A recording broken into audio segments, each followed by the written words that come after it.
Hoje estamos na Dipot de São Paulo para falar sobre design e arquitetura. A editora Monolito lançou no início de 2023 a coleção Vírgula Designer, em parceria com a Dipot, empresa que se dedica a reeditar obras de grandes mestres do design brasileiro. Cada número tem como tema o desenho de mobiliário de um determinado autor. A parceria da editora Monolito e Dipot reeditou este ano móveis desenhados por dois grandes nomes da arquitetura brasileira, Rino Leve e Lúcio Costa.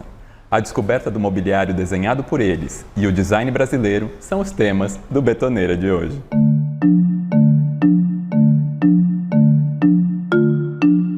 Os nossos convidados de hoje são a Baba Vaccaro e o Fernando Serapião. A gente tem muito carinho pelos dois. A Baba, nós gravamos o primeiro Betoneira com ela e foi muito legal, aprendemos muito naquela época. E o Fernando, editor da Monolito, um querido que já publicou a revista Monolito do nosso escritório e o livro do Dodô Franz Repp, que foi uma experiência muito legal.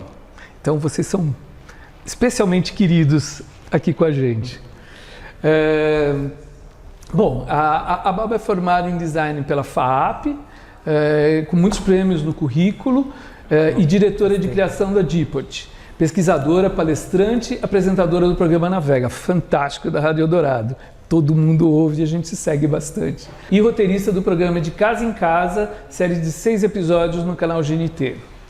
Com graduação e mestrado na FAO Mackenzie, Fernando Serapião é crítico de arquitetura, professor, pesquisador, fundador e editor da revista Monolito. Escreveu diversas matérias para a Folha de São Paulo e revista Piauí, publicou vários livros, entre eles Adolphe Franz Repp, um arquiteto moderno, ganhador do Prêmio IAB de 2019. Sejam super bem-vindos ao Betoneira, é um prazer ter vocês dois aqui. Obrigado. Nesse espaço tão legal da Dipot, que é um cenário fantástico. Bem-vindo, gente. Bem-vinda de volta. Muito obrigado. Nossa, faz tempo, né? Madrinha da primeira gravação do Betoneira. A gente estava nervosíssimo. Você que salvou nós. Baba, vou começar com a primeira pergunta para você hoje. É fácil. É fácil. Acho que você vai saber responder. Vale quanto? Essa tá valendo meia das 20 que a gente vai dar. Você está a cargo da diretoria criativa da Dipot desde 2004. Né? E desde então, reeditando tanto designers consagrados quanto lançando novos nomes do design brasileiro. Queria que você contasse um pouquinho desse processo, de como isso começou e como ele vem evoluindo até hoje. Você consegue mostrar um pouco como a Dipot começa e quantas horas onde ela está? A gente tem.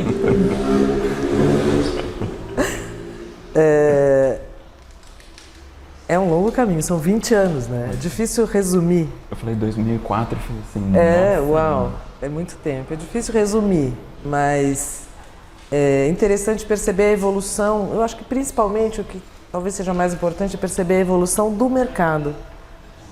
Muito mais do que falar da evolução do que a gente vem fazendo. A gente vem fazendo mais ou menos a mesma coisa desde 2004, quando a gente começou a editar...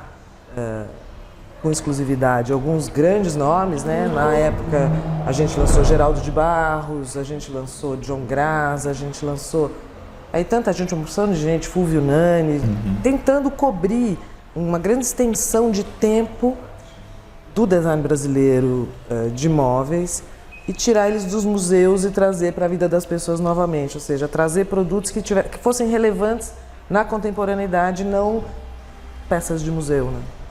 E entender por que eles eram relevantes, qual era o pensamento de cada um daqueles designers. E ao mesmo tempo, obviamente, tratar do design contemporâneo e trazer um pouco esse diálogo, né?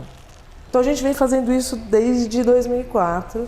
A Dipot em 2000, pouco antes de eu entrar, já tinha trazido ao mercado as primeiras reedições de Sérgio Rodrigues, que foram feitas sob responsabilidade da Gisele Schwarzburg na época, ainda no ano 2000. Depois que eu entrei, a gente começou a tentar traçar um pouco esse panorama do design brasileiro através do móvel. E eu acho que então o mais interessante é pensar em como evoluiu o mercado, porque naquela altura não se entendia muito bem por que a gente está trazendo isso, né? Essas coisas, os móveis do Sérgio, eu me lembro do Sérgio Rodrigues, Falava, nossa, mas tinha na casa da minha avó. Será? Essa, né, a Mole tinha uma certa estranheza, até por parte dos próprios arquitetos, você pensava 20 anos atrás. Muitos confundiam o Sérgio Rodrigues com o Sérgio Bernardo. Tudo Sérgio. Isso aqui, tudo Sérgio e tal. E eu acho que a gente foi também ajudando a contar essas histórias, né? Que é um pouco a minha especialidade. Eu gosto muito de contar a história. E contando um pouco a história de cada um deles e trazendo qual que era a relevância no contexto da época e depois na contemporaneidade. Então, eu acho que é isso que a gente vem fazendo. E agora, cereja do bolo. Agora eu tenho alguém para me ajudar. Histórias de um jeito maravilhoso. Encontrei no Fernando aqui um parceiro incrível, porque ele, primeiro, é um sabido, é uma bíblia, ele sabe tudo. E ele se animou a pesquisar móveis, que não era muito a praia, né? Sim. E acho que tem sido, para mim tem sido uma delícia, porque é um trabalho muito solitário. Com o Fernando a gente acaba que trabalha e se diverte um pouco ainda, né? E esses dois que acabaram virando livros são os mais recentes, digamos, né? As reedições mais recentes, as descobertas mais recentes. O Rino Leve eu descobri gravando Casa Brasileira, na Casa quando eu fui gravar a Casa Olivo Gomes, eu conheci esse sofá, me interessei por ele, me interessei pela história dele, tive uma certa dificuldade para pesquisar Rino Leve, logo depois veio a pandemia, a FAO estava fechada, eu não tinha acesso ao acervo, aí depois começamos a conversar, Fernando e eu, mas demoramos, né, para poder conseguir ter acesso por causa da pandemia mesmo. E Lúcio é um sonho antigo, desde 2004. E agora se concretizou. Enfim, então esses foram os dois, são os dois mais recentes, né? Apesar de não serem recentes, são os mais recentes. E a gente vai continuar fazendo, né? Então agora mesmo dos designers que a gente já edita aqui na Dipod, o Fernando vai fazer o favor de contar essas histórias e escarafunchar esses arquivos. Vou pegar esse seu gancho da pesquisa e da parceria, né? A parceria fantástica entre a editora Monolito, a Dipod, que teve o primeiro, como se disse, o Rino Leve, foi maio desse ano, né? Foi maio desse ano que foi o lançamento. 6 muito meses. legal. Foi um bom timing, né? E como 6 você falou meses. também, foi a poltrona Oliva de 49. O sofá. Sofá, Oliva de 49. Conta um pouquinho, você falou um pouco, mas eu queria saber mais da pesquisa que vocês fizeram para descobrir esse sofá, a vertente mais design do Rino Leve, então, e a constituição do primeiro exemplar da Vírgula Designers. Então, conta um pouquinho como é que foi. Eu queria ouvir dos dois, assim, fácil, né? Começo com o sofá e depois eu acho que o Fernando vai complementar muito bem essa resposta. O sofá, eu confesso que me causou uma certa estranheza quando eu vi pela primeira vez, por ter sido desenhado pelo Rino Leve. Sei.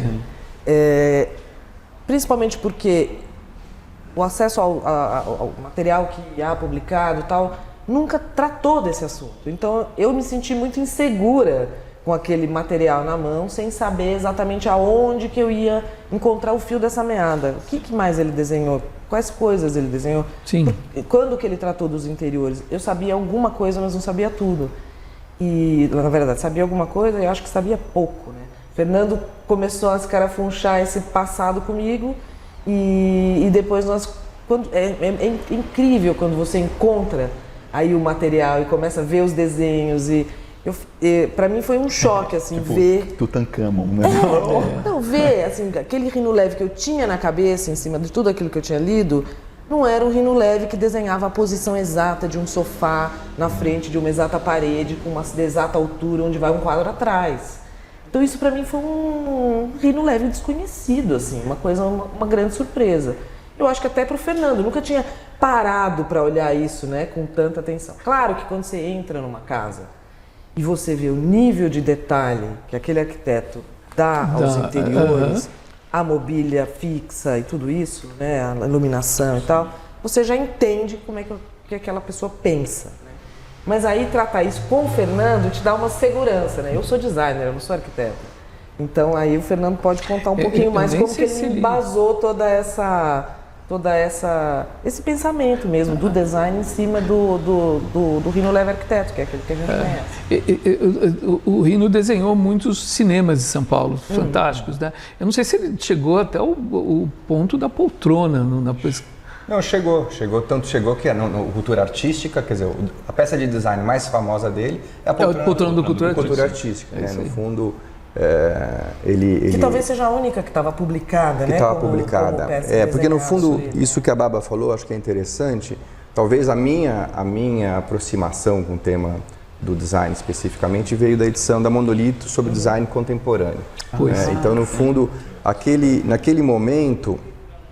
A gente fez uma edição dupla que abarcava 50 designers em atividade, todos vivos e ativos e criando e tal.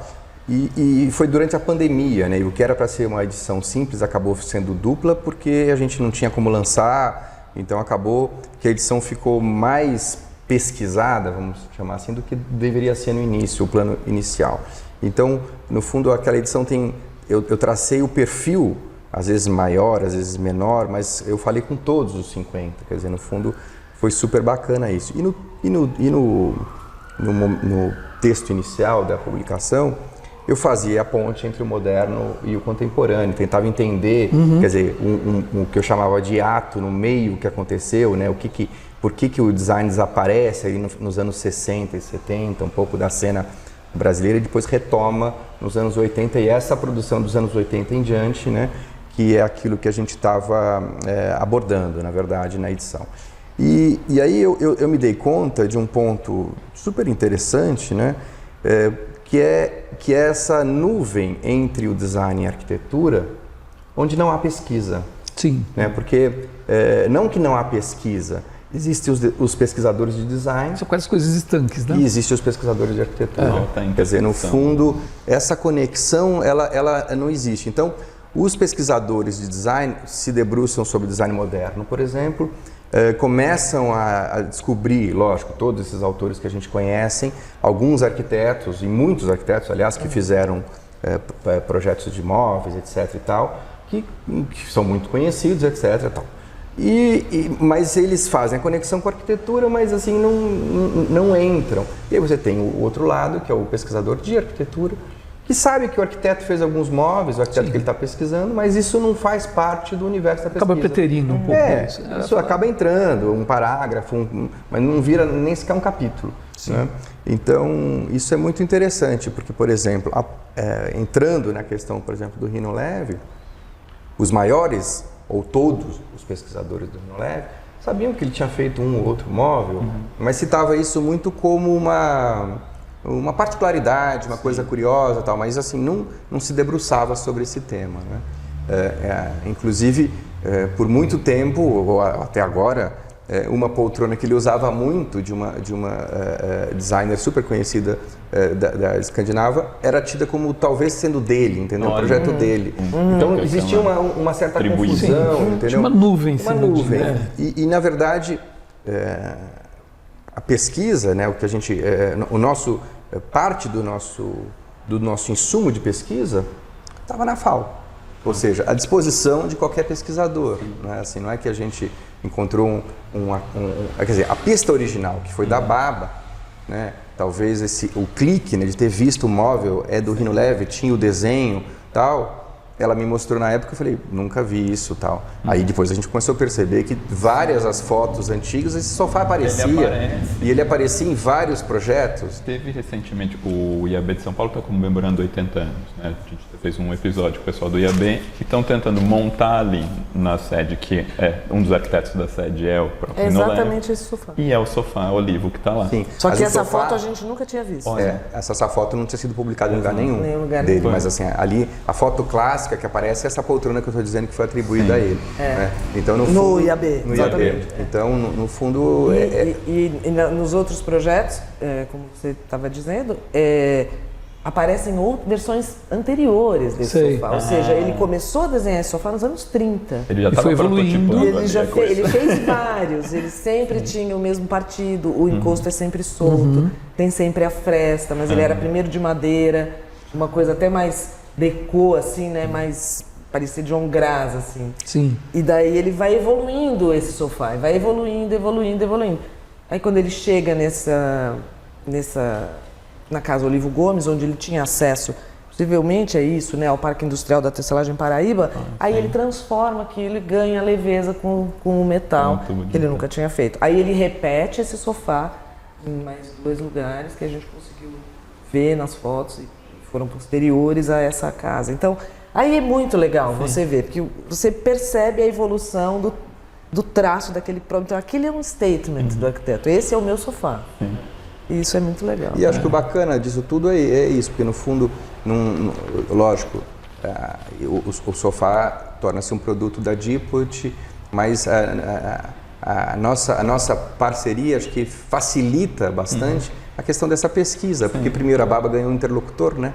E a gente vai pesquisando junto, vai se empolgando junto, vai vendo outras coisas, e talvez algumas gavetas que ela não tivesse tempo de pesquisar para outros móveis, por exemplo, do Rhinoleve, não aparecessem, né? Então acaba que criam-se 2 produtos iniciais, né, que é o sofá, por exemplo, e a publicação, mas também abre um caminho para outras peças. Né? É engraçado, tanto você falando da intersecção, me veio a imagem quando a gente vai no oculista fazer óculos.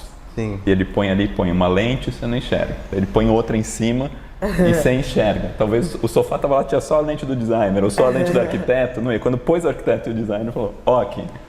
Muito bom. É um pouco isso, no fundo isso. Eu não sou um pesquisador de design, mas me interessa muito essa vertente, e ainda mais com os arquitetos, né? E a gente acabou criando a coleção. Eu não me lembro, eu fiquei tentando lembrar quando ele começou a pergunta, quando você me convidou, assim, o momento, o dia? Exato, também não lembro, mas acho que foi depois que você veio falar comigo para a publicação da Monolito. Eu te contei disso, você falou, que legal, e contei de outras pesquisas, falou, que legal, eu falei, então vamos fazer alguma hora. Eu acho que é fundamental essa publicação. Porque assim, não é só a publicação e a edição do móvel. Então isso cria um contexto muito integrador e acho que dissipa um pouco essa nuvem que tem essa coisa que você contou de ser uma coisa meio estanque. A pesquisa do arquiteto e da obra edificada dele e a pesquisa do arquiteto como design. Né? Mesmo o nome, né? Vírgula design. Vírgula design muito bom. é ótimo. Peraí, Estamos falando do arquiteto. Exatamente. Vírgula design. Mas o nome, por exemplo, demorou bastante a aparecer, na verdade. Porque, no fundo, a ideia eram algumas publicações sobre o tema, quer dizer, exatamente isso que a gente está fazendo. Mas a gente, primeiro, demorou a perceber que isso era uma coleção, que não seriam isolados, né? Sim. E aí a gente começou, né, foi batendo bola, como é que é isso, e esse nome, aquele nome, tal. E aí veio essa ideia, né, que no fundo é uma maneira de batizar algumas publicações de arquitetura que é quase um clássico, né? Quer dizer, desde os anos 40 existe esse batismo, quer dizer, sei lá, Frank Lloyd Wright, vírgula, arquiteto. Né? Então, ou seja, mas nesse caso era quase uma ironia, uma brincadeira, né? Quer dizer, no fundo, o Rhinoleve, designer, né? Mas isso também não impede de a gente também nomear a publicação com um designer mesmo, né? Que Sérgio Rodrigues, arquiteto. Não, aí vai ser sempre vírgula designer. Não, mas o Sérgio Rodrigues também é arquiteto. Ele é arquiteto. Aí seria outra coisa. E essa coisa do arquiteto designer sempre me interessou muito. Eu, muitos anos atrás, tinha feito uma coleção para a Dipot chamada Mobília de Arquiteto. Eu trouxe, 10 arquitetos, entre eles vários que estão já estavam no nosso time da Dipot. Mas era eu fiz uma exposição que se chamou Mobília de Arquiteto. Olha que legal. Sempre me interessou esse assunto, porque eu acho que o jeito de pensar do arquiteto é muito diferente do design. Eu falando contra mim mesmo, que eu sou designer. Mas eu vejo que o arquiteto, ele acaba tendo uma relação muito mais profunda com as pessoas que vão usar aquele produto, muitas vezes, que o designer não tem a chance de ter. O arquiteto conhece muitas casas, conhece muitos jeitos de morar, conhece muitos jeitos de viver, e o designer muitas vezes não tem essa oportunidade. O designer de produto, muitas vezes ele fica se relacionando com a fábrica, com os meios de produção, então o produto acaba sendo produto em si mesmo, sabe? Na tecnologia, no jeito de fabricar e só. E esse pedaço, então muitas vezes eu recebo um designer que vem me apresentar, eu fiz esse produto, e eu olho e falo, aonde que alguém vai pôr isso? Sim, qual que é o contexto? Como é que a pessoa vai usar isso na sua produção, casa? Exato. Então, eu sempre me interessei muito por esse olhar, né? E no fundo é isso, quer dizer, não é excludente, não é, né? Sim. Mas hoje a gente tem um produto ali que é o Edu Chalabi, um arquiteto que acabou de lançar um sofá, que é um arquiteto. Grande, né? Chalabi. A gente tem, então a gente tem muitos arquitetos, sempre tem Lina, enfim, se você olhar ali, tem muitos arquitetos. E eu acho que a formação do arquiteto é mais abrangente. Eu acho que o arquiteto tem um jeito, talvez às vezes não consegue resolver o produto, precisa de um designer do lado. Esse papel eu gosto de fazer. Olha aí, já fica um. Falando agora um pouco das novas descobertas, as descobertas mais recentes, agora vocês estão mostrando também o lado designer do Lúcio Costa. A edição que é lançada agora. E no texto de apresentação da exposição, vocês dizem o seguinte: ele elaborou móveis com o mesmo raciocínio de sua arquitetura. Bebeu na vanguarda europeia sem esquecer as raízes brasileiras. Como é que está sendo trazer à luz esse aspecto inédito do Lúcio Costa e reeditar essa poltrona desenhada por ele? Essa poltrona é um problema que muitos designers já resolveram enfrentar. A cadeira, a poltrona. Essa é uma poltrona que ela é baseada claramente na poltrona de campanha. Aquela poltrona que tem um posto basculante, aquelas tirinhas de couro. Vários designers, então deixa o braço mole, vários designers reinterpretaram isso, né, ao longo do tempo. Klimt, Escandinávia, Le Corbusier fez a poltrona basculante dele baseada nesse pensamento. E Lúcio Costa pensou muito sobre isso, né? E a gente percebe também aí, escarafunchando as coisas do Lúcio, que são poucas, né? Isso acho que o Fernando pode falar melhor. Desenhou pouco, riscou mais do que, né? Mas não tem, você não encontra assim, projetos completos como a gente chegou a encontrar com o Rino Leme. Mas ele se interessou muito por isso e fez algumas versões dessa... Como é que é a minha versão da poltrona basculante, legal. Né? E essa é a versão final, a versão definitiva dele da poltrona basculante que tem. Só que eu disse isso pro Fernando, tem uma camada de Lúcio Costa em cima daquele outro produto. Que é essa camada de conforto, ela é estofada, ela é gostosa. Eu sento nela e acho que ela traz o mesmo conforto que os brises e os cobogós do Parque Guilherme trazem para aquela arquitetura. Eu fiz esse pensamento e falei, Fernando, tô ficando louca? É isso? O Fernando falou, vai em frente. Então tá bom. Não, na verdade, essa poltrona, ela havia sido, ela foi criada, né, em 1960, por apartamento da Maria Elisa, né, quando ela casou, a filha dele, né, a Lili, a famosa Lili, tá viva. E ele fez um protótipo, quer dizer, que não é um protótipo, é uma peça só, peça única, e ele não gostou do resultado. Né? Então, assim, isso ele fez em 60. Em 63 ele é chamado convidado pelo Sérgio Rodrigues para uma exposição na Oca. E aí era curioso isso, né? Porque o Sérgio convida, né? 3 arquitetos, né, para desenharem móveis, né, cada um de uma geração diferente. Né? O Lúcio Costa era o mais velho, quer dizer, o grande ícone da arquitetura carioca, tal. Quem que eram os outros 2? Na verdade, ele incluso, eram 4 também, né? Quer dizer, no fundo eram 4 arquitetos, né, que ele chamou, né? Então é o Lúcio mais velho, depois vem o Sérgio Bernardes, que desenhou um sofá que no fundo dá origem depois, né, a poltrona rampa, né, tá aí, no fundo, ele tinha essa coisa também de ficar insistindo naquela coisa, né, dos rolos, do movimento, e o sofá é muito isso, né, só que ele era fixo ainda. Sim. Aí o próprio Sérgio, que nessa noite lança 2 produtos, né, final de 63. E o mais novo é o Pontual, que era um arquiteto que morreu 6, 7 anos depois. Era um jovem pernambucano que aí desenha um sofá, todo mundo desenhando com móveis de a madeira jacarandá, e essa do Pontual era desmontável, né? Quer dizer, com a ideia talvez de vender a peça desmontada para poder ser montado, mais jovem, ele tinha 20 e poucos anos, né? Então acho que ele estava pensando também o arquiteto aí pensando quase num problema dele também, ou seja, de um sofá bacana para um jovem comprar, né? Compra e monta. O arquiteto pensa muito tal. nisso. E aí o bacana, quer dizer, no fundo, na noite de do lançamento, o Lúcio sempre foi muito recluso, não saía de casa, não dava entrevista, era uma pessoa muito na dele, né? Mas na noite de lançamento ele foi. E ele falou uma frase numa rodinha que acabou ganhando os jornais, as revistas na época, né? Ele fala que desenhar uma cadeira é mais difícil do que desenhar uma cidade.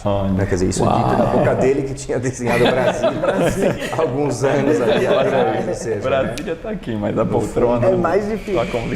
Tem essa ideia que é interessante. E aí, no fundo, aí a gente também descobriu na pesquisa, nos acervos, no acervo da família, né, também, outras peças, né, quer dizer, às vezes anteriores à poltroninha e depois posteriores também. Então ele tem algumas criações que podem ser desenvolvidas ainda. A única que chegou a ser fabricada foi essa. Ela foi fabricada, ela consta do catálogo da Oca. Ela foi fabricada, não sei por quanto tempo, mas ela chegou a ser fabricada. E eu lembro de Sérgio Rodrigues dizer, isso está até no livro, Sérgio Rodrigues, que eu escrevi. Eu lembro do Sérgio falar que o Lúcio não ficava confortável de apresentar uma cadeira, uma poltrona, que já tinha sido obra de pensamento ou de reinterpretação do Le Corbusier. Mas é isso, o design é isso, né? Sim, reinterpretar. Não é da revolução, é da evolução, né? Exatamente. Vamos lá, vamos fazer muito o pensamento do design escandinavo. E, enfim, então ele apresentou, a cadeira está lá, está nas fotos. O Fernando desencavou uma revista Manchete, que está aqui na exposição, que tem justamente todos esses produtos mostrados em fotos. E quando os arquitetos Desenho, acho que mobiliário, móveis, mas é interessante isso, porque volta àquele ponto. Na verdade, assim, nos anos 60, talvez para um público da revista Manchete, não fosse claro, isso que talvez para os arquitetos fossem, que os móveis mais interessantes que estavam sendo produzidos até então ali no Brasil eram criação de arquitetos, talvez um ou outro que não, o Tenreiro não tem formação de arquitetura. Mas a maioria tinha, né? Quer dizer, no fundo, até o próprio Sérgio Bernardes, né? Rodrigues, então até eu confundindo aqui. Sérgio Rodrigues, nessa exposição começou a confusão para sempre. Sérgio Rodrigues chama Bernardes, ninguém nunca mais. Fernando, mostra um pouco a capa do exemplar que vocês publicaram, que tem a cadeira Isso, a ideia, nossos espectadores aqui. Na verdade, a ideia é um pouco essa, né? A gente tem o design gráfico, foi feito pelo PS2, e a gente acabou chegando nessa a capa é linda. Desse design, que sempre é o perfil de um dos móveis, né? Com o nome embaixo e sempre uma cor que vai marcando a diferença entre um número e outro, pelo menos bem rapidamente.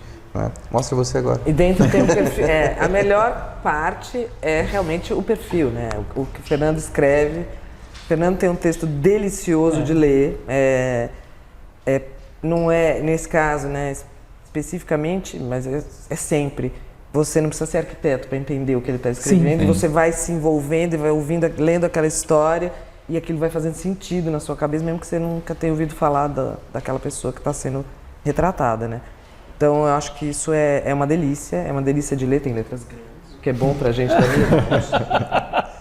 Que ótimo! E nesta edição tem um texto da Baba também, porque no fundo tem ali, eu faço um contexto do quem é o Lúcio Costa e faço essa aproximação dele com o mundo do design. E a Baba acabou escrevendo um texto que entra muito mais na poltroninha, né? No fundo, nessa ideia, e até o título do texto Entrei dela. até na foto, coisa que nunca acontece. A poltroninha. Coisa que nunca acontece, mas assim, um privilégio poder ir lá no Parque Guinle, é um lugar que eu adoro. Eu já tinha gravado Casa Brasileira na casa de Jorge Huch, justamente nesse edifício. E eu tinha uma memória muito legal desse lugar e a gente conseguiu gentilmente com o Alziro da Gávea Arquitetos, que nos introduziu a um cliente dele, que ele fez o projeto de reforma desse apartamento e eles nos emprestaram para a gente fazer esse ensaio, né? Então foi uma delícia, foi uma experiência maravilhosa fazer isso lá. E o livro é uma delícia, eu acho esse uma delícia, o Rino Leve também. O Fernando desencava umas histórias, descobre umas coisas que eu falo, da onde você descobriu isso?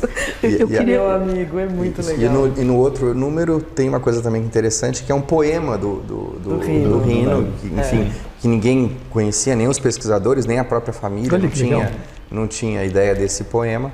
A gente encontrou numa publicação dos anos 30, num jornal satírico italiano de São Paulo. Né? E aí, então a gente publicou ele em italiano e é a primeira tradução dele para o português. Então a gente achou também, bom, estamos trazendo o lado do Rino designer e também pode vir humorista. Humorista. Vírgula humorista. Muito legal. Mas assim, eu estou ouvindo a conversa de vocês dois, de como surgiu todo esse processo, essa parceria, e é muito legal. Eu acho muito bacana as pessoas que estão nos ouvindo, porque isso às vezes acaba, as pessoas vão vir aqui, ver a exposição, ver a poltrona, tudo, mas fica um pouco ausente essa história. Acho que é aqui que a gente entra com esse trabalho de cavucar como que foi a parceria, de saber o que está por trás da reedição da poltrona, da publicação da coleção Vírgula Designers.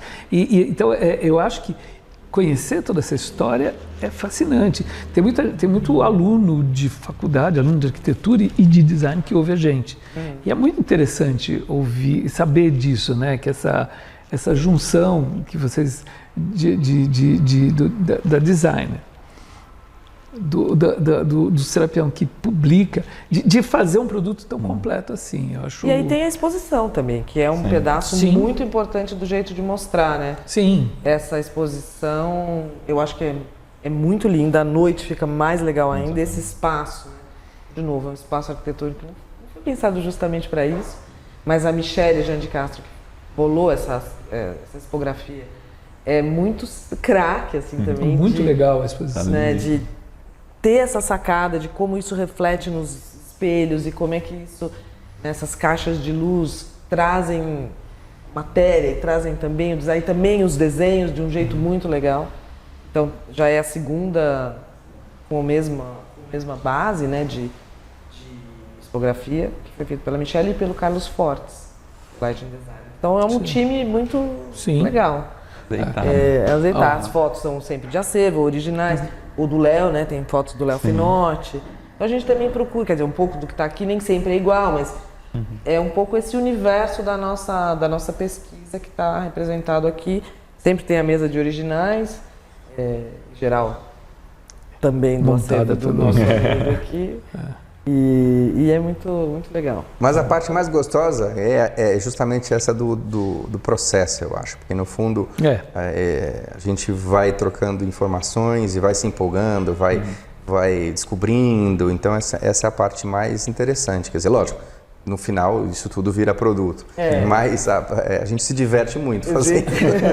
Imagina. É muito legal. A gente ficou ouvindo e imaginando, muito legal. É realmente muito legal, porque por isso que eu brinquei com ele, o negócio do celular, desliga porque eu não vou te mandar mensagem, porque eu azucrino ele o dia inteiro. E ele vai me mandar, aí ele descobre lá o negócio e me manda. Aonde você arrumou isso, pelo amor de Deus? E no fundo a pesquisa, todo mundo que pesquisa sabe, tanto do design quanto da arquitetura, né, é alguma coisa muito solitária, né? Sim. Então, no fundo, acaba que a gente cria essa interlocução e por isso se anima e fica mais gostoso, a pesquisa fica mais gostosa. Né? É muito bom, eu estou adorando. Espero que tenha muitos. Eu também já quero essa coleçãozinha. A coleçãozinha. Agora já tem dois, assim, a gente já fala, uau, já veio o terceiro. Espero que o terceiro venha daqui 6 meses também. Claro. Ou menos, né? Quem sabe a gente consegue fazer com menos. Já dá para dar spoiler? E a gente que não. A gente sabe que a gente quer fazer mais um e assim, bem desconhecido, assim, desconhecido não, mas que nem muito vai dizer que o Lúcio Costa é desconhecido é ótimo, é horrível. Mas assim, ninguém imaginava que não, essa coisa da produção do design da deles, né? Que é isso que eu entendi perfeitamente, que é essa... Mas a gente também quer fazer né, dos que estão aí trabalhando com a gente no dia a dia. Sim. E não necessariamente que sejam arquitetos, é isso que a gente falou. E também queremos fazer dos que a gente já edita, porque o Geraldo, por exemplo, é um material riquíssimo. A gente nunca fez.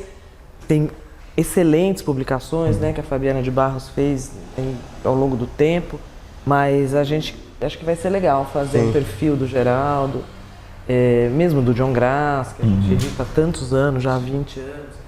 E que também, eu acho que tem um aspecto muito pouco conhecido da obra dele, né, que eu venho atiçando o Fernando com isso, né, desse pioneirismo dele, que o John Grass desenhava tudo, é o design total, né, desenhava as macetas, desenhava os vitrais, desenhava a mobília. Mas eu posso dar um spoiler, que não vou dar spoiler, mas posso aguçar o spoiler. É isso que a gente quer. Eu acho que tem um que virá que vai ser muito surpreendente. Eu posso dizer. Olha, vem aí. Vem aí. Fofoca contada pela metade quase mata a fofoqueira. Né? Isso.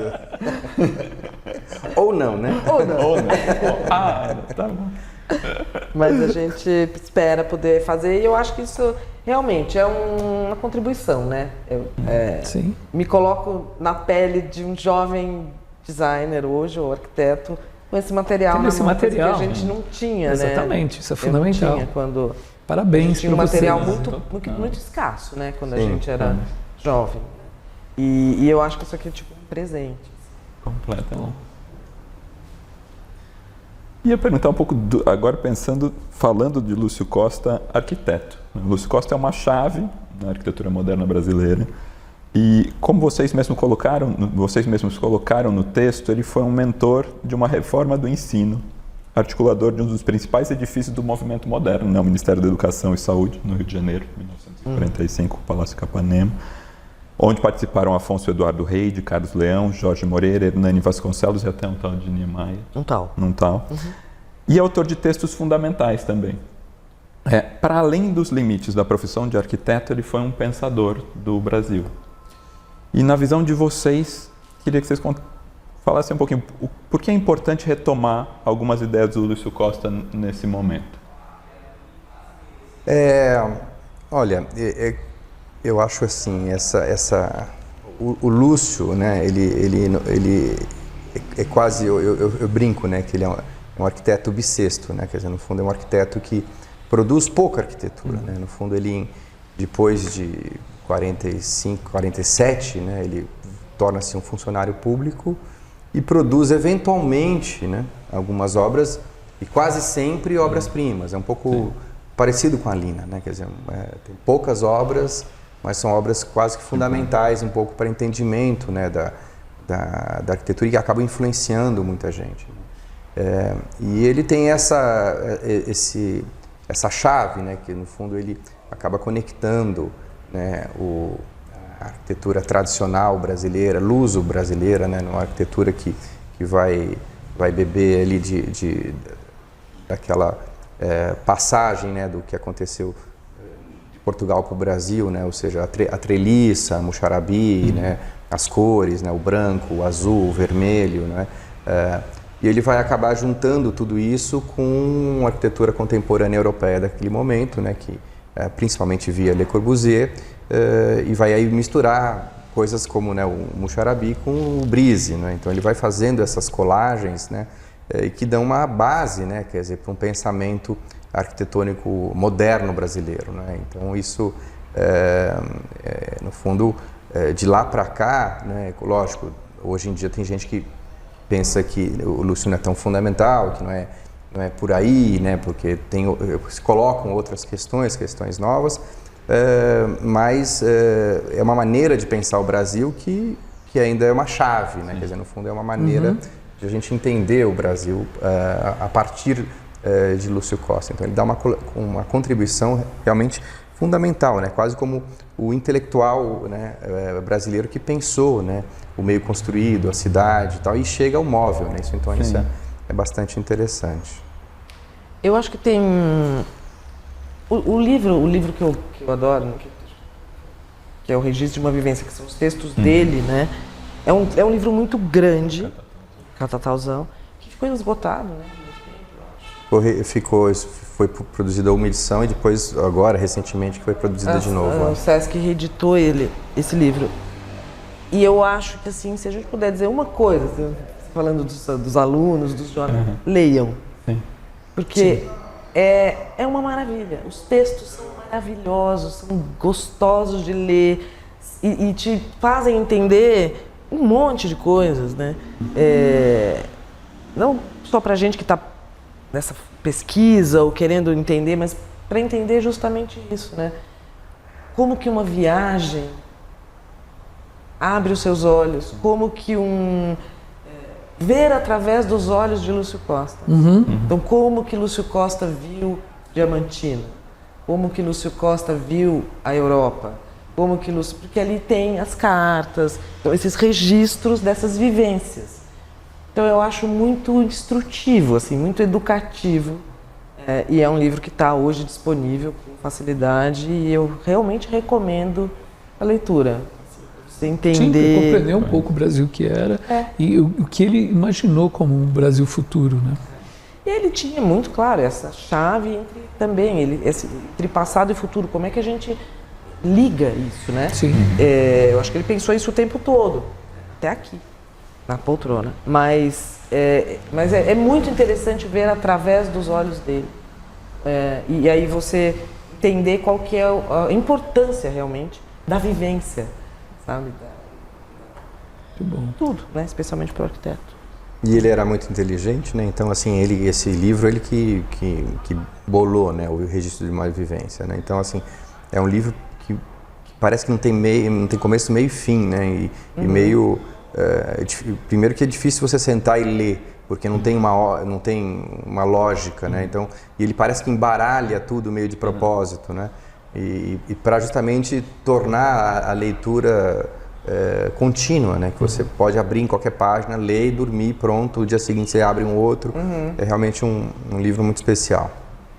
Bom, aqui no Betoneira, a gente fala bastante sobre a memória da arquitetura e do design e sobre as publicações dedicadas a esse universo, né? A gente já entrevistou o Fernando Mugioli, da revista Projeto, e também fotógrafos que transitam pelo artístico, pelo documental e pelas publicações impressas. A gente tem um episódio muito legal com o Hugo Segawa também. Sim.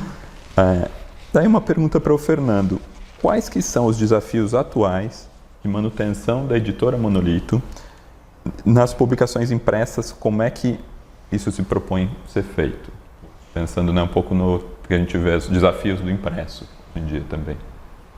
Não, no fundo o desafio do impresso é quase nadar contra uma corrente, né? Assim, é aquele exercício diário de você se exercitar simplesmente parecendo que não está saindo do lugar porque você está nadando contra a correnteza o tempo todo, né? Porque no fundo, né, hoje em dia muito da divulgação, ou talvez a maior parte da divulgação, tanto da arquitetura quanto do design, é através do mundo digital, das mídias sociais, esse tipo de coisa, né? Então, o mundo impresso se torna alguma coisa que tem que ser lido de uma outra maneira, né? Na verdade, esse é o desafio, né? Por isso, quando, por exemplo, a gente criou a Monolito, já de cara tinha essa ideia, né? Quer dizer, no fundo, não fazia mais sentido ter uma publicação que falasse da produção corrente como novidade, né? Ou seja, como o prédio do mês, né? O que ficou notícia, pronto, né? como a notícia, aquilo tudo. Então, que a gente tivesse que se debruçar sobre um tema, mergulhar naquele tema, né? Para poder extrair coisas mais interessantes do que simplesmente a notícia, né? Então, eu acho que esse é um dos desafios, né? No fundo, é quase o desafio do que seria a publicação periódica, né, do impresso, que é mais, nesse ponto, mais frágil ainda nesse Mais momento, complexa, né? Mais complexa, né? Porque no fundo os livros estão aí, vão continuar por muito tempo, e tal. E a gente imaginou que tinha que transformar, né, a publicação periódica numa qualidade de publicação, né, de um livro, uma coisa um pouco mais definitiva que não fosse para ser jogada fora no mês seguinte, né, que perdesse a validade, né? E no fundo essa que é a ideia, né, talvez respondendo essa pergunta é isso. O desafio talvez do mundo impresso é fazer alguma coisa que perdure muito tempo, né? Que não vai jogar fora no dia seguinte. Faça sentido. Que alimente, né? as gerações futuras. Exato, exato. Que documente o que está sendo feito de uma outra maneira, né? Essa que é. E é pedir licença, né? Para entrar assim e falar, ó, lê aí. Se tiver um tempo, lê esse negócio, que não é assim para consumir em 3 segundos, né? Eu acho que são coisas muito diferentes. Claro, passar a imagem com o dedo, né? Passar a imagem com o dedo, assim, fundo, não dá. Você tem que sentar, dedicar ali. Claro. É um outro exercício. É um outro exercício. E é muito legal porque a gente sabe, vários colegas têm a coleção da Monolito, bota todas elas bonitinhas, né? E agora vai ter a coleção da Vírgula Design, todas bonitinhas. Então acho que isso daí, essa qualidade da produção que vai, a pessoa guarda como se tivesse uma obra colecionável e que aquilo vai perdurar, muito, muito legal. Pra gente que é de uma outra geração, né? Você não. Sim, isso já tinha. Mas é um fetiche, né? É fetiche. O objeto livre. Eu tenho a coleção do Asterix, eu tenho a coleção do Asterix, do Tintim. Cara, que a gente guarda aquilo durante anos, a vida. Né? Não, e mesmo assim, e curiosamente, né, no fundo, eu que venho da publicação periódica, né, com a Monolito também acabo que eu entro no universo do livro. Sim. Né, Sim. porque como é quase uma experiência de fazer um livro a cada 2 meses, né, então no fundo aí a gente faz, como fez o livro do Marcelo, né, do Franz Repp, escrito pelo Marcelo, ou seja, a gente tem um know-how de fazer aquele tipo Só que aquele não é a cada 2 meses, né? Daí você também faz projetos mais demora longos um pouco mais, tal, né? demora um pouco, mas enfim, também fizemos acho que em 5 meses. 5 meses, e a pesquisa foi deliciosa também. Ou seja, é um outro processo, a gente acaba fazendo livros mais rápido porque também tem um certo exercício, né? Tem uma musculatura própria para correr de uma outra maneira, né? Mas também como curador crítico, sei lá, você também tem já uma bagagem de pesquisa que está no HD, né? Então, também isso facilita e faz os hiperlinks. Eu tenho meus segredos. É uma base de dados dentro dessa cabeça aqui, uma loucura. É uma loucura.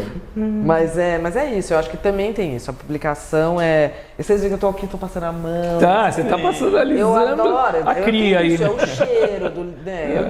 Eu assino jornais impressos até hoje. Sim. Eu não consigo ler no celular.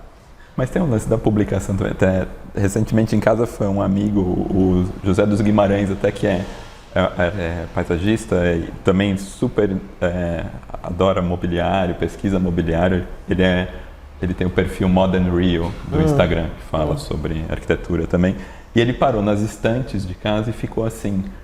A gente conhece a pessoa, pessoa se revela um pouco pelos livros que estão lá. Eu acho isso engraçado, porque é isso, é uma intimidade também. E faz um pouco parte dessa coisa de ter o livro. Né? E eu acho que no caso da música, um pouco a mesma coisa. Claro. Você ouve também é uma coisa tudo isso constitui a personalidade da pessoa. Né? A gente ainda tem, mas hoje, no caso, isso fica mais difícil. Tá tudo no celular. Os equipamentos de áudio são mais voltados realmente. A gente tem que esperar o fim do ano o rock do Spotify. Eu não consigo mais baixar álbuns, eu tenho que baixar direto da internet. Não tem mais como ouvir no meu computador.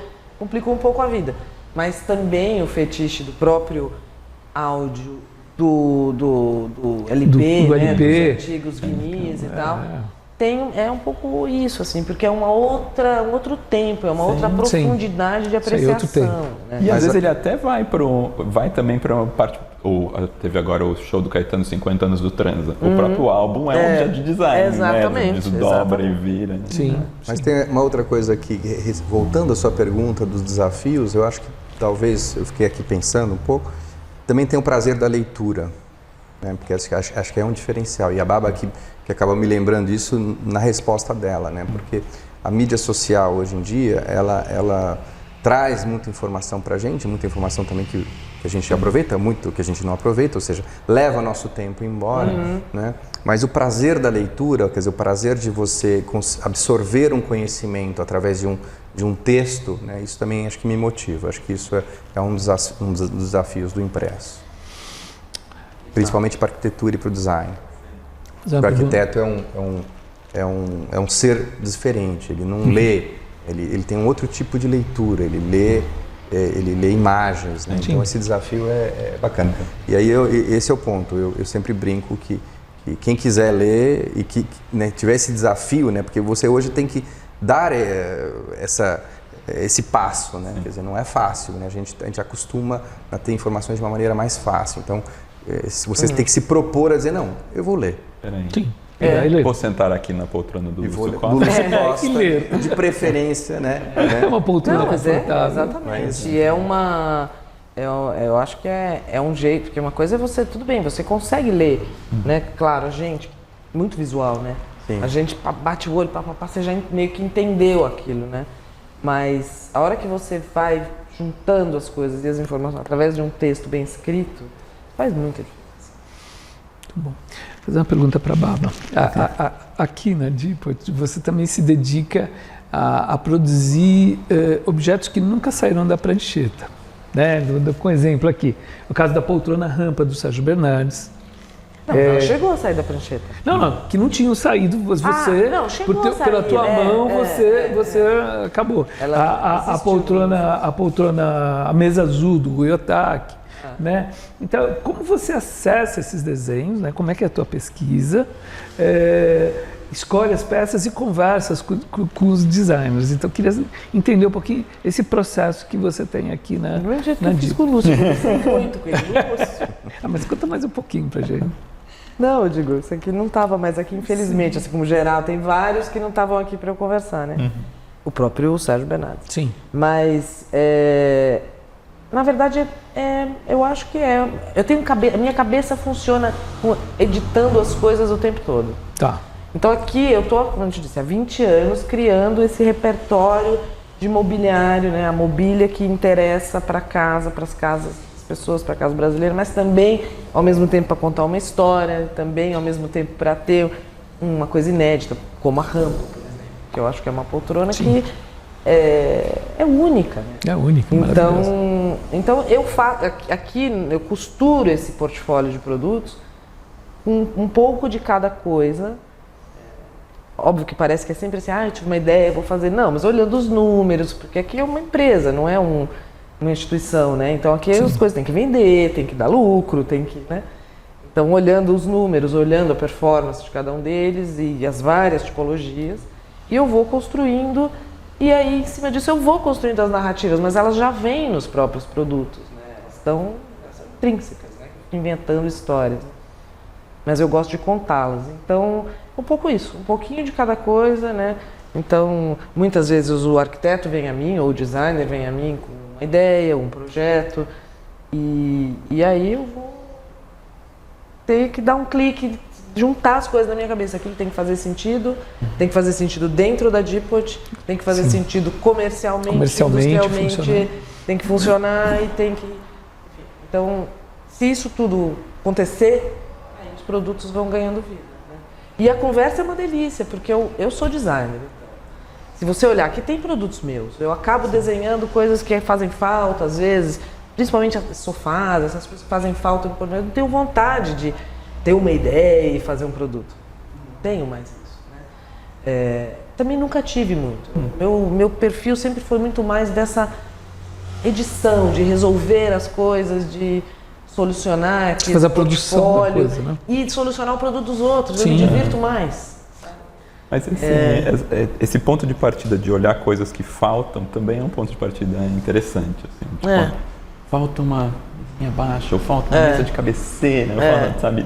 E acho que daí tem a ver com essa amplitude de olhar, né? Tanto de olhar do que está sendo feito.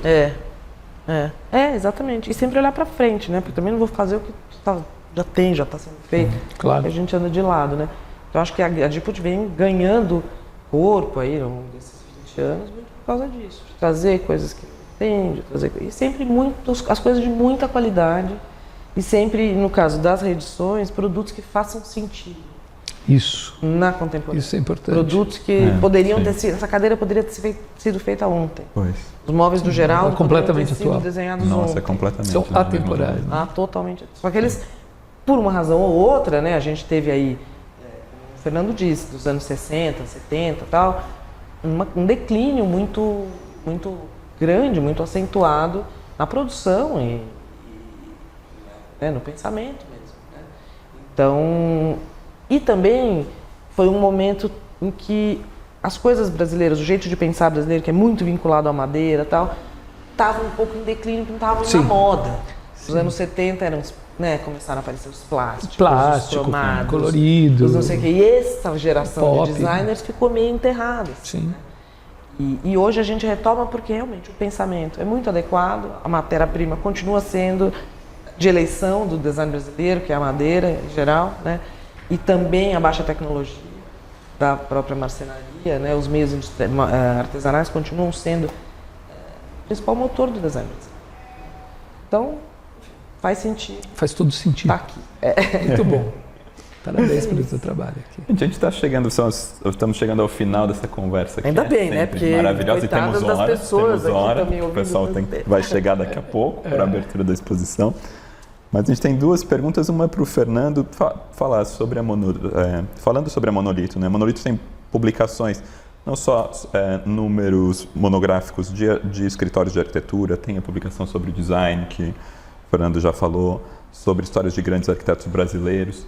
Tem histórias dos bairros, né? Aliás, acho que até uma oportunidade de eu agradecer ao Fernando, porque acho que eu nunca falei, mas a Monolito de Higienópolis, ela foi uma bibliografia muito, muito importante para os trabalhos que eu desenvolvo, que viraram outros trabalhos para mim hoje, tanto quanto a fotografia de arquitetura, que era uma fonte de pesquisa ali, de olhar de quem que é esse prédio e tal, quanto dos passeios de arquitetura. Né? Tipo, muito dos roteiros, eles beberam ali da fonte que você trouxe ali de Higienópolis. E daí as pessoas podem, inclusive, a gente está falando aqui, dando gostinho das monolitos. As monolitos ainda não, elas estão à venda, né? Os números que não estão esgotados estão à venda no site da Monolito, da editora Monolito. E a pergunta é, quais são os planos futuros da Monolito? Tudo para... Ele só quer spoiler. Ele só quer spoiler. Planos futuros, né? Trabalho com spoiler. O próximo... A gente tem, enfim, a Monolito não... É uma espécie de bicicleta, né? A gente tem que continuar pedalando, senão sem rodinha, né? Ela cai. Mas a gente não gosta muito de dar spoiler. A gente, aliás, dá sempre um spoiler, né? Em cada monolito a gente dá o spoiler do seguinte, né? Sempre foi assim, na última página está dizendo o que será na próxima, tal. Então esse spoiler eu posso dar porque vamos lançar amanhã em Brasília o bloco. Então já na última página do bloco já está dizendo qual é o seguinte. A gente está lançando agora o bloco Arquitetos. São 3 profissionais aí na faixa dos 50 anos, tem uma produção muito interessante, muito linda, né? Quer dizer, no fundo boa. eles conseguiram ali fazer um trabalho, né? que remonta ao moderno, né? Mas só que tem um grande frescor, né? Parece que eles fazem projetos que já foram feitos, né? Mas tem uma super novidade, né? Parece que eles têm esse... Eles são Daniel, Henrique e Matheus, é bom dizer, né? Sócios do bloco. Do bloco. Eu evito dar nomes porque eu sou totalmente dislexo, então eu posso errar aqui. Então eu não dou os nomes. Obrigado, Baba. Mas amanhã a gente está lançando em Brasília e na sequência, depois, no comecinho do ano, a gente vai fazer... E vai lançar em São Paulo também. Vai lançar em São Paulo, dia 5 de na dezembro, Casa do Col. Na Casa do Col. Né? Está tudo interligado. Está tudo interligado, é tudo uma grande máfia. E na sequência vem Marcelo Rosenbaum, que massa. Arquitetura e Design. O Marcelo é muito legal. Já esteve aqui com a gente. Já esteve com a gente. É fantástico o trabalho dele. E ele é um cara com muita coisa a falar. É muito legal. Ele tem um trabalho incrível. Que circula, né, nessas duas áreas, né, na arquitetura, no design, nos interiores também. Mas mais do que isso, né, quer dizer, eu acho que o Marcelo... Trabalho de transformação social. A transformação social que ele faz de uma maneira muito séria e contínua. Contínua e única, né? Quer dizer, um tipo de responsabilidade que ele se impõe, né?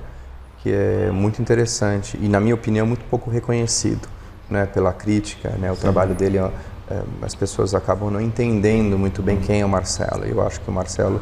Depois do perfil que você escreveu, as pessoas vão Daí o entender. pessoal vai A entender. gente precisa olhar o trabalho dele com atenção, eu acho. Muito bom. Eu estava falando do bloco e me lembrei aqui que acho que a gente se conheceu. Você me convidou para participar de um Casa Brasileira sobre o Álvaro Siza.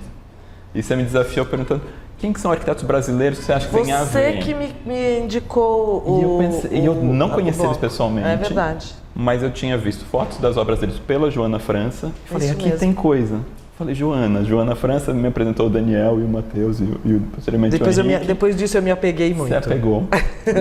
A gente gravou várias vezes com eles e eu os indiquei para fazer o stand da Docol, onde eu também faço gestão de design ali, né? E na Expo Revestir do ano passado, e esse ano eles vão fazer novamente, né? Já uma segunda versão, junto com a Ita. Então foi um trabalho incrível que foi feito por eles ali para a Docol. E a gente vai então lançar ali na Docol, então vai ser bacana. Que legal. Vai ser bem legal. Muito bom. Aqui. Tudo amarrado. tudo amarradinho, vai indo né? assim, Tudo ó. amarrado. É muito legal isso. Bom, para a gente fechar, uma pergunta para os dois, né? Para os dois que viajam muito pelo mundo e se passeiam e têm uma cultura e observam design e arquitetura de muitas civilizações, né? Então eu queria saber, para a gente terminar, falem um pouquinho sobre a sua visão sobre o design brasileiro. Apesar de ter todo esse percurso, eu queria que vocês falassem um pouquinho mais sobre o design brasileiro. O que caracteriza a nossa produção, tanto do ponto de vista histórico, ou seja, nossa tradição, quanto no momento atual. Um resumo de tudo isso que a gente falou, da importância do resgate dos mobiliários que a coleção Designers está colocando, né? Vou deixar para o Fernando. Tá. Para falar sobre o design brasileiro? Você está escrevendo bacana. 2 volumes inteiros, entrevistou todos os designers vivos. O Fernando, desde que ele É era uma aluno, ele enciclopédia. sempre era uma enciclopédia. Ele sempre Ele sabia apontar todos os prédios que tinham na cidade, sabia uma quem é. enciclopédia, um negócio inacreditável. Não, mas acho que por isso, você tem um pouco esse... Acho que você consegue, mais do que eu, dar essa síntese. O panorama do design brasileiro? Numa resposta? É isso. Não é no panorama, é pra gente. Qual que é a visão do design brasileiro? Eu queria. Era quase uma síntese do que a gente conversou aqui pra gente dar uma encerrada. Até entender se existe uma linha, existe um fio condutor. Sim. Eu acho que existe, né? Eu não sou, como eu falei, não sou um pesquisador. A madeira é um fio condutor muito importante. material. Tecido, outros materiais, couro. Eu acho que assim, vamos lá. Tentar buscar aqui um pouco. Acho que a madeira, com certeza, é um material que não é brasileiro, obviamente, não é? Mas que o design brasileiro se apropria com uma particularidade, não é? O design moderno brasileiro. E aí você acha que tem essa ponte entre o moderno e o contemporâneo, que é o que um pouco a Dipot faz, né? Ou seja, assim como acontece na arquitetura, né, o design brasileiro tem poder, né? Quer dizer, ele é difícil superar os mestres modernos. Né? Sim. Então, no fundo, é difícil produzir sem olhar isso como um ponto de partida, seja em oposição, né? Seja se contrapondo a isso, né? Ou seja, dando continuidade a esse processo. Né? Então, acho que é um pouco isso. O panorama contemporâneo é muito mais complexo. Né? Ou seja, a gente tem, a partir essa geração nova, quer dizer, a partir aí dos Campana, da geração da Barba, de todos os anos 90 para cá, o design ganha várias outras conotações que não existiam no passado, ao menos no Brasil, né? Por exemplo, o próprio trabalho dos irmãos Campana, quer dizer, de você, quer dizer, do design virar alguma coisa de uma vanguarda tal, né, de que não é bem utilitário. Sim, você não é para sentar, Então, assim, ele vai ganhando esse outros dados, então ele pode ser desde de contestar a realidade de uma maneira geral e várias outras, né? Ou seja, ele ganha uma complexidade enorme, como como tudo, né? Como tudo na vida. Como Então, tudo. tudo se transforma numa coisa mais complexa. E é a mesma Maquinário, coisa de arquitetura, materiais. softwares, tudo isso vai criando Claro. novas camadas, né? Claro. Mas eu acho que é isso. Eu acho que a nossa base é um pouco isso. Quando você mostra um produto brasileiro fora, então ele estava dizendo que a gente viaja muito, você mostra um produto brasileiro, um produto de design brasileiro, especialmente fora, né? Milão, sei lá, que é onde tem, né, uma grande cultura de design, e um produto de madeira, um designer vai dizer, ou um crítico de design vai dizer, só podia vir do Brasil. Olha. Porque aqui ninguém partiria desse material, ninguém faria este produto com este material. Você pensaria, né, então já o jeito de pensar é um pouco diferente. Mas aqui a gente está, então a gente tem um pouco o que fez o Lúcio, você vai na tradição, você vai beber naquilo, você vai beber um pouco na Europa também. Nós viemos, como diz o Lúcio também, filtrado por Portugal. Sim, Portugal. Né? Mas você vai beber ali e depois você vai imprimir um pouco essa diferença. Vai beber no Le Corbusier e meter uma renda do lado de fora. Né? É um negócio que ninguém fez. Sim. Mas ele fez, e ele fez... E fez com qualidade. Com qualidade, uma coisa que está aí, que até hoje ainda é referência. Porque não é só que ele botou aquilo do lado de fora, aquilo cria uma sensação, um estar ali, cria um aconchego, relação um conforto com outras coisas, né, do estar e tal. E eu acho que no caso da mobília é um pouco a mesma coisa, vai beber num lugar e tem as coisas que dão certo e as coisas que não dão certo e a gente vai pedalando a bicicleta. Muito bom. Eu só tenho a agradecer vocês por cederem esse tempo aqui para conversar com a gente sobre a reedição do móvel e a publicação, que é fantástica, e salvaguardar essa lacuna, né? essa nuvem que tinha da produção da arquitetura, produção do design, e fazer essa junção tão maravilhosa na publicação e na reedição da poltrona. São de parabéns. A gente agradece a divulgação. Muito obrigado. Muito obrigado mesmo. Agradeço a oportunidade aqui, gente. Obrigadíssimo. De novo. Parabéns Obrigado. por esse dar a ver. E gravar nesse espaço tão confortável, generoso e espetacular que é a Dipot, e esse espaço aqui dedicado a essas exposições, que foi a exposição do Rino Leve, agora a exposição do Lúcio Costa, que vai começar daqui a pouquinho. Daqui a pouquinho. Então tá.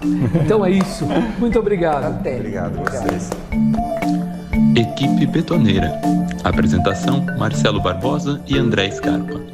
Roteiro e direção: Lívia Piccolo. Filmagem e fotografia: Kiko Médici.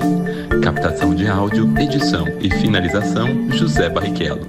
Identidade visual: Flora Canal. Redes sociais: Ana Melo. Trilha sonora de abertura e final: Mário Cap.